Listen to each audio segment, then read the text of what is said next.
Hey guys, what's up? So one of the most important and anticipated topic many people were asking was whether the simultaneous election for states and center is good or bad. So I don't know whether they are good or bad because there is a divided opinion among the experts. Like Dr. S.Y. Qureshi, he said ki it's a good thing, like we can do it, but he does not know that. For your information, he is the ex-chief election commissioner of India, and he do not know how we will going to execute that. So then there are a lot of issues, like the most important issue, अगर मैं video चालू होने से पहले आपको बताऊं, so it is that कि usually it is seen that when the election are conducted at the same time, for example 2014 elections were conducted, right, for Modi government. Eight the same time जहाँ पे भी state election हुए हैं ज़्यादातर cases में like the same party which got majority in the centre got it in state also. So the issue becomes the regional party will get marginalized because the popular opinion for the Lok Sabha election will be so strong that the state like Himachal Pradesh, etc., where the voice is not so strong, like UP, regional parties' voice is not so strong.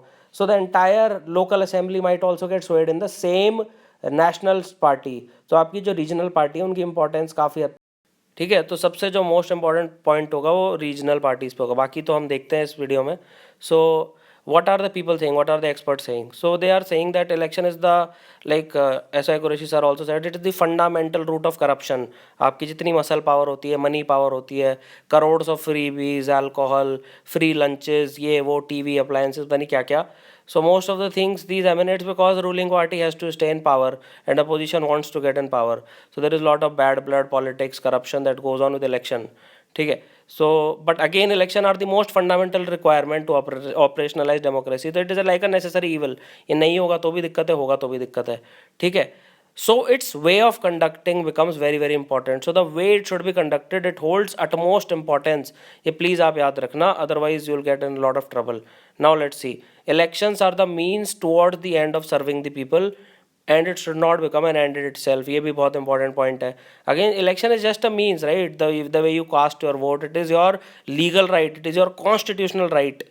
ठीक है. आपका अगर आप article 324 से 329 पढ़ोगे तो वो बोलता है कि every individual irrespective of gender, caste, can cast their vote provided they are 18 और अबव. ठीक है. तो आपका ये लीगल और कॉन्स्टिट्यूशनल राइट है.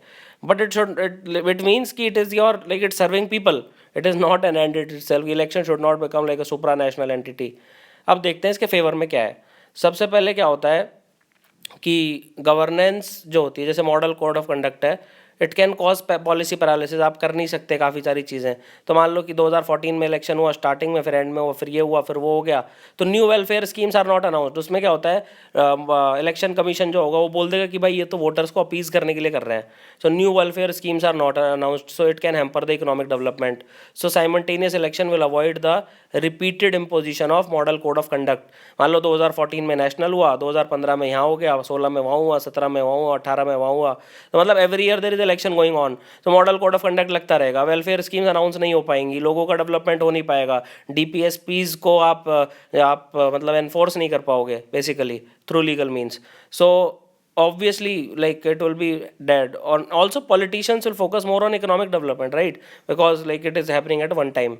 दूसरा पॉइंट देखते हैं कि लेजिस्लेटिव वर्किंग देखते हैं. Frequent elections results in lock jam in assemblies and Lok Sabha together spotlight. मान लो कोई भी छोटा सा ट्रिवियल इशू हुआ, यूपीएससी का एग्जांपल देते हैं एज लिमिट का. अगर आपकी असेंबली में इलेक्शन आने वाले होंगे तो यू विल स्टार्ट क्रिटिसाइज, वो इसी पर डिस्कशन चलता रहेगा कि ये 32 क्यों हो गई, ये 26 नहीं होनी चाहिए, वो मतलब that is like a trivial issue. Major issues क्या है, आपकी फॉरेन पॉलिसी का क्या हो रहा है, आपकी इकोनॉमिक डेवलपमेंट का क्या हो रहा है, आपके एमएमआर आईएमआर, इस पर डिस्कशन होगा नहीं, डिस्कशन होगा पॉपुलिस्ट इशूज़ पे.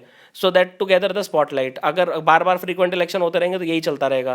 Presently if considering local elections अगर आप कर लो तो ऐसा कोई पॉइंट ही नहीं है इंडिया में जब इलेक्शन नहीं हो रहे होते. There is always election occurring in India. India इतना बड़ा कंट्री है, मतलब दुनिया की 7th लार्जेस्ट कंट्री है, मोस्ट पॉपुलर डेमोक्रेसी है, इतने सारे लोग रहते हैं, इतने सारे इलेक्टेड रिप्रेजेंटेटिव हैं कि there is always an election going on. ठीक है.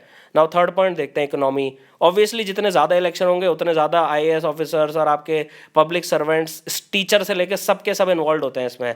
So lot of public exchequer money will be saved with simultaneous election. Also अगर एक ही बार होने वाले हैं तो you can increase your vigilance. आप सीबीआई को बिठा सकते हो, आप सीवीसी को बिठा सकते हो, आप बैंक्स के देख सकते हो कि भाई ज़्यादा कैश ट्रांजैक्ट नहीं हो रहा, आप नाकाबंदी कर सकते हो, आप फ़ोन टैप कर सकते हो. So it will reduce the use of black money and muscle power. And also जैसे गवर्नमेंट स्टाफ मैंने बताया, टीचर्स से लेके IAS ऑफिसर तक, from the the bottom most to the top most, every government staff will be avoided in using the elections, तो वो अपना काम कर पाएंगे ना.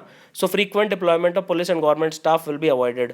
देन वोटर्स का देखते हैं. अब क्या होता है कि एक बार तो मेरे को अपना, मान लो कि मैं जयपुर में रहता हूँ, तो एक बार मेरे MLA का इलेक्शन होगा, मैं उसमें वोट डालूंगा. फिर एक बार मेरे MP का इलेक्शन होगा, मैं उसमें वोट डालूंगा. अब मान लो कि मेरा इलेक्शन ID कार्ड तो जयपुर का बना हुआ है और मैं रहता हूँ मान लो USA में, तो मैं 2 फ्लाइट लेके तो नहीं आऊँगा वोट डालने के लिए. और there are lot of migrant workers who go from Bihar to Maharashtra and Punjab to work. There are lot of jawans, police officers, ये वो, they are posted somewhere else, so they can't always come back कि भाई हमें vote डालना है और ये करना है.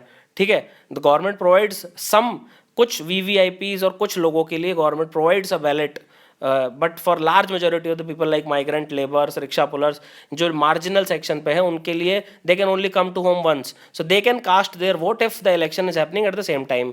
और फिर 5th पॉइंट देखते हैं, पॉलिटिशियन जैसे prime minister, chief minister, they will spend more time on governance instead of campaigning for most of the time. अगर आप देखेंगे हमेशा prime minister, they are attending one rally और दी अदर. कभी बिहार में इलेक्शन हो रहे हैं, कभी UP में इलेक्शन हो रहे हैं, कभी राजस्थान में इलेक्शन हो रहे हैं, कभी गुजरात में इलेक्शन हो रहे हैं. So the prime minister, the leadership eight the centre is always involve in the state कि भाई अब MP में इलेक्शन होगा, वहाँ चलो ये करो. So government time and money will be saved by simultaneous election, ताकि आप अपनी गवर्नेंस पे तो कॉन्सेंट्रेट कर पाओगे rather than campaigning all the time.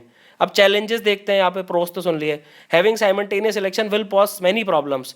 मान लो कि हंग पार्लियामेंट हो गया, असेंबली होगी, तो क्या करोगे? सबसे इंपॉर्टेंट क्वेश्चन तो ये है. फिर दूसरी बात देखते हैं, what if ruling party at the centre loses power in the middle of the term. So obviously आपको इलेक्शन तो करना पड़ेगा फिर. ठीक है, what if a member dies और disqualified mid term because of anti defection law और anti corruption law. तो आप वेट थोड़ी करोगे कि भाई 5 साल बाद एक ही टाइम होना है इलेक्शन. So all these are the issues where election has to be done again. ठीक है, so if assembly gets dissolve before its tenure, आपको पता ही होगा, no confidence motion, thanks are presidents जो होता है, मोशन ऑफ थैंक्स वगैरह, या इम्पोजिशन ऑफ आर्टिकल 356 हो गया. सो फिर उसके री इलेक्शन कैसे मैनेज होगा? This is the question which most of the experts are asking, कि उस केस में तो कराओगे ना आप. So simultaneous election is not a reality as such. It can be done partially but it can not be like done 100%.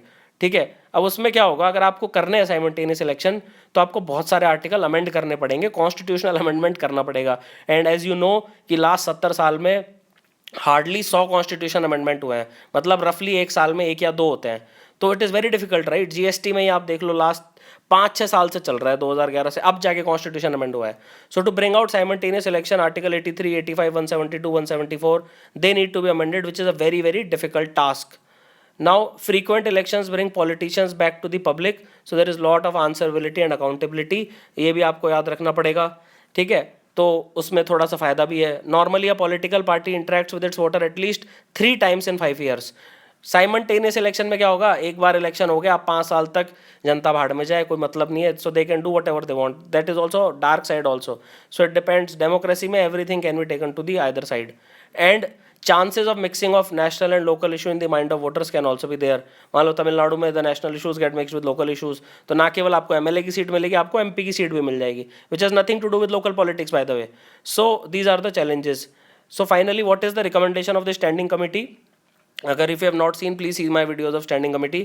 So standing committee on personnel, public grievance, law and justice have released a report on feasibility of holding simultaneous elections to the House of People, that is Lok Sabha, and state legislative assemblies. उन्होंने एक solution दिया है कि solution should be found to reduce the frequency of elections to relieve people and government machinery from frequent electoral processes. ठीक है, they also recommended a cycle of elections according to which elections to some legislative assembly whose term end within 6 months to 1 year before or after the election date could be held during the mid term of Lok Sabha. तो ये अच्छा idea है कि 6 महीने से 1 साल के अंदर अंदर जिसका टर्म बिफोर या आफ्टर इलेक्शन डेट में है, तो जब भी मिड टर्म हो रहा है लोकसभा का तब कर लो. And for rest of the states election could be held along with the 2019 general election to the Lok Sabha. ठीक है, so this is a very good recommendation. Let's see if it is functional. ये जब प्रैक्टिस करेंगे तो ही चीज़ें पता चलती है. Theoretically it sounds good. So thank you for watching this lesson. Have an awesome day. Let me know if you want me to make some other lesson.